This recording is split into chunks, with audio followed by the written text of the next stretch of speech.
Hey guys, welcome to my channel. Today we're gonna do one more USACO silver problem.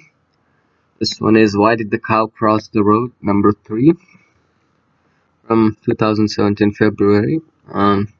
So to summarize the problem statement, we're gonna have a n by n square grid, and in different locations or points on the grid there are some cows, and there are also roads connecting different fields or each point to another point, kind of like an edge between nodes. So our goal is to see how many cows need to go from one road to at least pass through one road, basically go through one edge um, to get to another cow. So the cows prefer not to go on roads, so they would even like go around if it's possible, rather than a straightforward road.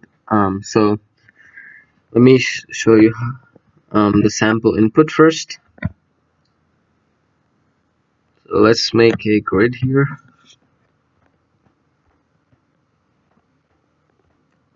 3 by 3, and just a second. I'm gonna put the cows first, just for there's a cow here, there's a cow here, and there's a cow here, and then we have our roads between this and this, this and this, I believe, and let's see what is the last one. It's this and this.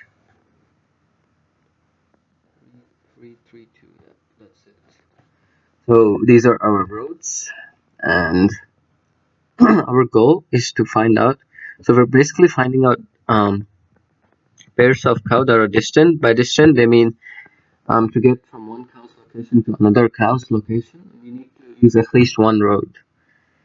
So, so contrary to that, it's easier for us to find cows that are not distant.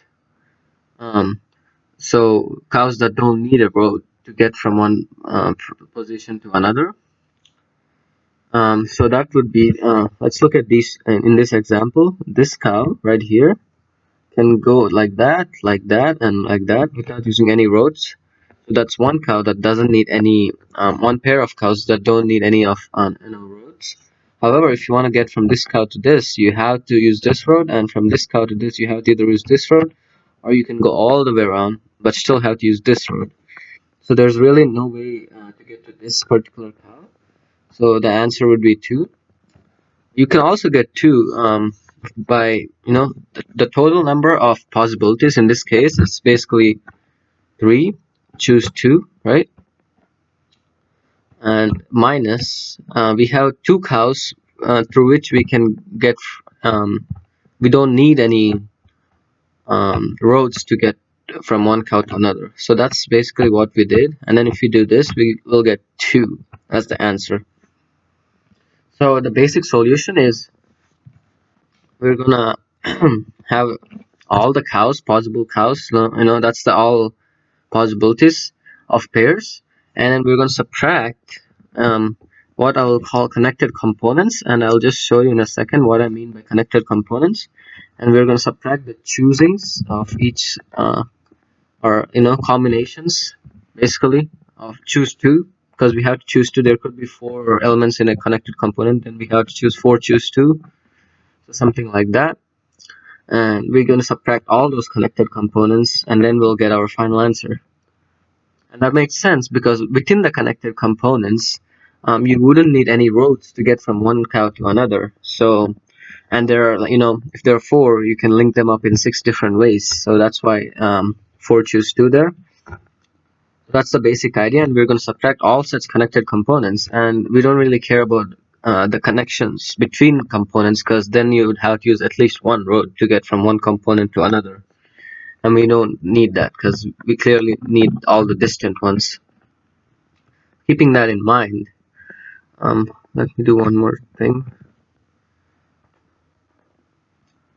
So going back to that example real quick, what I mean by connected components is we're going to have a floodfill algorithm. Okay, basically we're going to try to go from each index, and we're basically trying to split up the whole grid into parts. What I mean by that was, let me Let me fill up this real quick. Remember, we have road there, there, and there. Since so we're gonna see all possible ways we can spread out from a particular point. So we start here. We can go this way and this way. I mean, I'm making sure we don't use a road. Okay. By spread out, I mean we couldn't use a road, and we can go here, go here. We can also go here because there's no road here, and then we can go here and here. So we basically covered all the parts except this part because there are two roads right here and right here that don't let us go to this particular point. So this point is a connected component all by itself, and this point is another connected component all by itself. And the only thing we're interested is in the number of cows that are in the particular connected component. In this case, that's 2.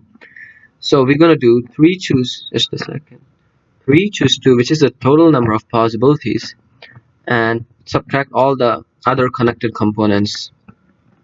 2 choose 2, and we can't even do 1 choose 2, so that's basically 0, and that gives us 2. Keeping that in mind, I'll show you the algorithm, Java algorithm for that, and it will make sense. And the hard part about this is just implementation, because I kind of got the idea, but it took me a while to implement the whole solution.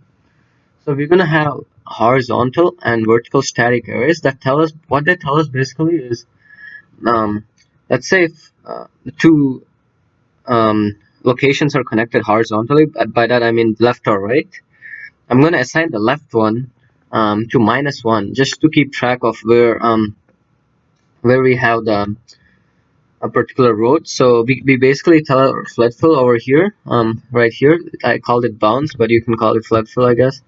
But the bounce thing is basically our Floodfill. We have a visited array as always, and this part tells us when to increment that particular count of cows. So here we have -1, which would tell us to increment the count, and this part is basically the recursive part. And here we're checking, as you can see, the vertical, making sure there's no road. Not equals means there's no road. So going back up top, we have a bunch of statics, bunch of input over here. As you can see, I'm assigning the leftmost thing -1 and the topmost thing -1, just to keep a sense of order in how I'm gonna access those roads where they're at.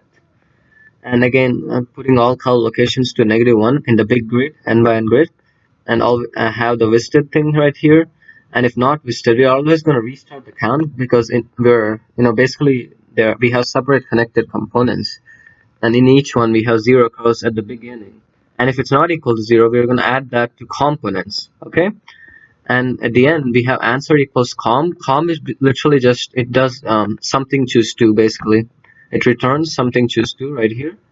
So we're going to do comp of the k, which is the total number of cows, and then we're going to subtract the comp of each particular number of cows in each component. And that makes sense, because that's why 3 choose 2 minus 2 choose 2, which gives us 2. And this is bounce implementation again. We set it to true just so we don't come back again. And if it's a cow, we're going to increment the count of that particular connected component. It doesn't have to be a cow, it could be just empty space, but we keep going. This part tells us to keep going. And it basically stops when we have this -1, which means there is a road in that particular side and we can't go further. And yeah, that's about it. It's a pretty cool algorithm because it has a really good runtime. As you can see in Java, this is really good. I looked at the solution they said. They used breadth first search or depth first search, which works fine for Solver, but yeah, that's what I used. And yeah, I like connected components. It's a cool concept, I think. So yeah, that's it for now. Please let me know if you have any questions, and thank you for watching.